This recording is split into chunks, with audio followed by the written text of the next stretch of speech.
आईने हिंदी के एक नए एपिसोड में आपका स्वागत है, जहां आपके लिए लेकर के आते हैं इंडियन डिफेंस की प्रमुख अपडेट्स को सबसे पहले। तो चैनल को सब्सक्राइब करना मत भूलिएगा।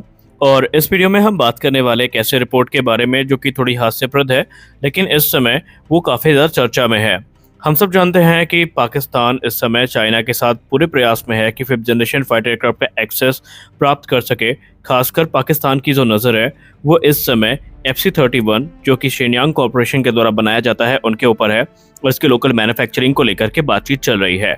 अब पाकिस्तान से जुड़ी कोई खबर जो कि फिफ्थ जनरेशन फाइटर एयरक्राफ्ट से रिलेटेड है वो मीडिया पे सरफेस करे और भारत का नाम F-35 से जोड़ करके ना देखा जाए, ऐसा हो ही नहीं सकता। और एक प्रतिष्ठित न्यूज़ पत्रिका है, उसका हम नाम नहीं लेंगे, लेकिन उन्होंने एक आर्टिकल पब्लिश किया है जहां पर F-35 भारत को दिए जाने की बात की जा रही है। तो आइए जानते हैं क्या वाकई भारत F-35 को एक्सेप्ट करेगा और क्या अमेरिका ने कहीं कुछ ऐसा कहा भी है या नहीं, तो इस पर भी हम चर्चा करते हैं। दरअसल F-35 जब एरो इंडिया 2023 में भारत आया था, उसके बाद से ही मीडिया आर्टिकल्स में इसकी बाढ़ आई थी कि अमेरिका ये चाहता है F-35 भारत खरीदे, क्योंकि ऐसे तो अमेरिका एयरक्राफ्ट को लेकर के आएगा नहीं। अमेरिका अगर इन एयरक्राफ्ट को भारत लेकर के आया है तो इसके पीछे के कुछ उद्देश्य जरूर होंगे। लेकिन हास्यप्रद बात यह है कि अमेरिका ने ऑफिशियली भारत को F-35 ऑफर किया ही नहीं है। जो रिपोर्ट अभी तक आई है वो या तो यूएस कांग्रेस से आई हैं या फिर यूएस के आला अधिकारियों के बयानों का यहाँ पर कह सकते हैं आधार लिया गया है, जिन्होंने F-35 को भारत में एक्सपोर्ट करने की वकालत की थी। लेकिन ऑफिशियली कभी भारत को ये एयरक्राफ्ट ऑफर नहीं हुए, और न ही F-35 MRFA यानी कि medium multi role fighter aircraft program का हिस्सा है। तो यहाँ पर बहुत सारी चीज़ें ऐसी हैं जो आपको पता होनी चाहिए, उसके बाद आप लोग खुद ये जान जाएंगे कि भारत को F-35 लेना भी चाहिए या नहीं। एरो इंडिया 2023 में निसंदेह F-35 पहली बार भारत आया था, और उस समय ये विशेष आकर्षण का केंद्र था क्योंकि पहली बार कोई fifth generation fighter aircraft Bharat में डेमोन्स्ट्रेशन के लिए आया था। F-35 प्रोग्राम जो है काफ़ी महंगा प्रोग्राम है और कई देश इस समय इसको ऑपरेट भी कर रहे हैं। लेकिन F-35 प्रोग्राम को एक मेजर सेटबैक तुर्की से मिला था। जब तुर्की ने S-400 एयर डिफेंस सिस्टम को खरीदा था तो उन्हें इस प्रोग्राम से बाहर कर दिया गया था, और उसी के बाद इस गैप को फिल करने के लिए जो यूएस है उसने भारत की तरफ अपनी निगाहें की थी।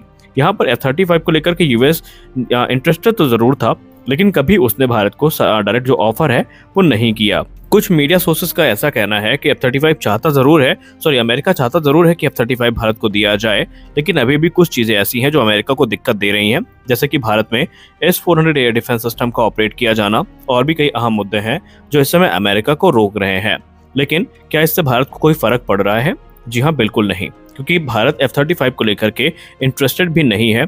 उसके पीछे की कुछ प्रमुख वजह है। पहली बात तो यह है कि ऑपरेशनल कंपैटिबिलिटी।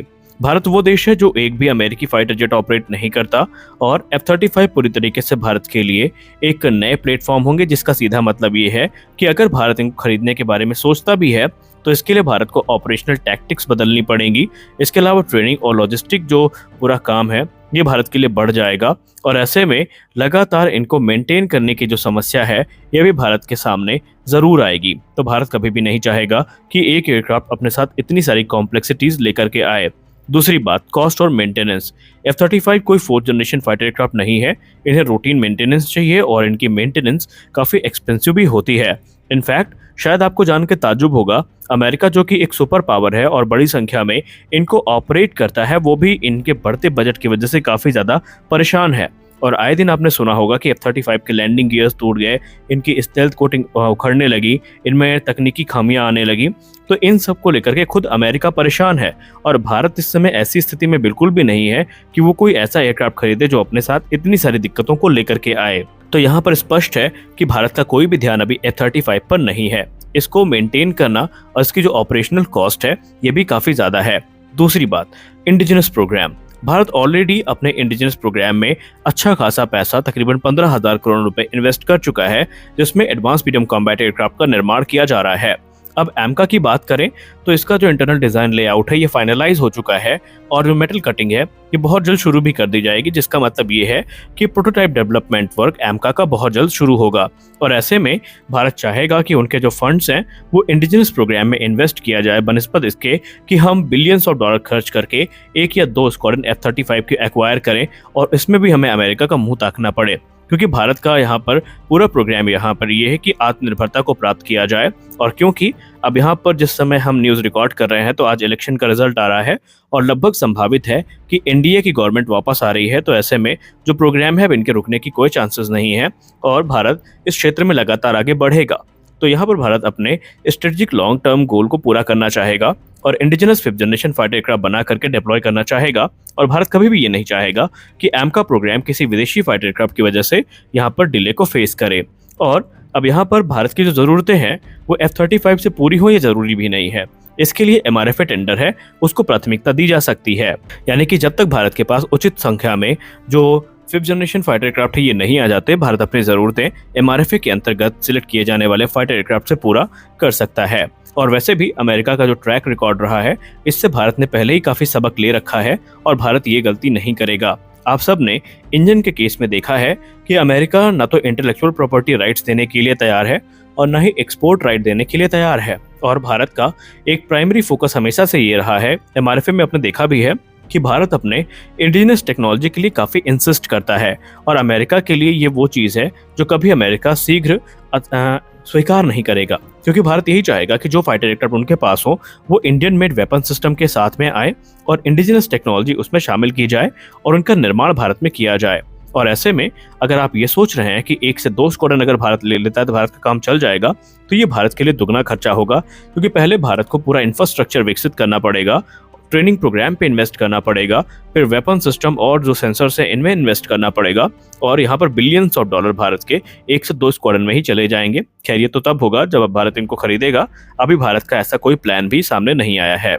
इसलिए अभी तक जितने भी आपने आर्टिकल पढ़े हैं F-35 को लेकर के, उनमें सिर्फ इतनी सच्चाई है कि अमेरिका के जो ऑफिशियल हैं वो इसको उसकी वकालत कर रहे हैं कि भारत को दिया जाए।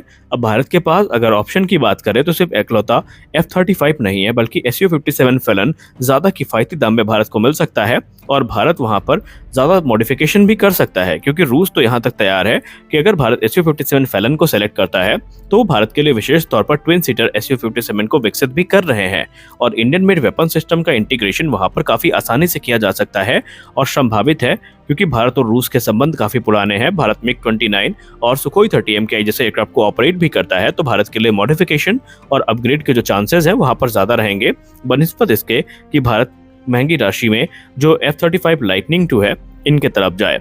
अब आपको क्या लगता है भारत के सामने अच्छा ऑप्शन क्या है, F-35 लाइटनिंग II या Su-57 फैलन? हम कहेंगे दोनों नहीं, क्योंकि भारत को अपनी जो प्राथमिकता है वो एमका को ही रखनी चाहिए और कोशिश ये करनी चाहिए कि जो डिले रिले का खेल चलता है उसको खत्म करके जो एयरक्राफ्ट डेवलपमेंट वर्क है उसको रफ्तार के साथ आगे बढ़ाया जाए, ताकि हम आत्मनिर्भर बन सके और अपनी ज़रूरतों को पूरा करने के लिए हमें किसी के ऊपर डिपेंडेंट ना रहना पड़े।